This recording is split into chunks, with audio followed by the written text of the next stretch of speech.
আমার হাতে আছে এক মুঠো কাঁঠাল দানা। কাঁঠাল দানা পোড়া খেতে খুব ভালো লাগে, তাই এখন রান্না হয়ে গিয়েছে। আমি এখন দেবো এই কাঁঠাল দানা পোড়াতে, একটু ফাটিয়ে দেবো যাতে ভালোভাবে সিদ্ধ হয়। দেখা যাক কিরকম খেতে হয়।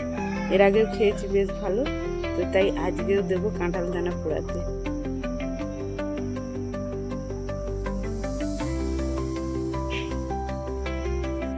ভালো করে শিল নোড়াতে ফাটিয়ে না দিলে এটা ফাটবে, ওই জন্য সেদ্ধ ভালো হবে। একটা, দুটো, তিনটে, চারটে, পাঁচটা, ছটা, সাতটা, আটটা, নটা, 10টা, 11টা, 12টা গুনে দেবো, না তো সব কটা পাওয়া যাবে না। 12টা আছে। এই যে ফাটানো হয়ে গিয়েছে, এবার দেবো উনুনের মধ্যে।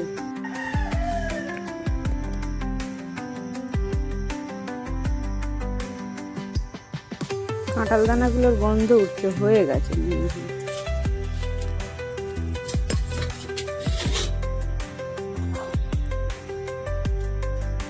খেয়ে দেখি কেমন হয়, খেয়ে দেখি কেমন লাগে।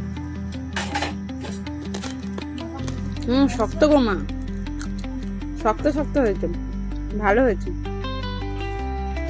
ভালো লাগছে খেতে।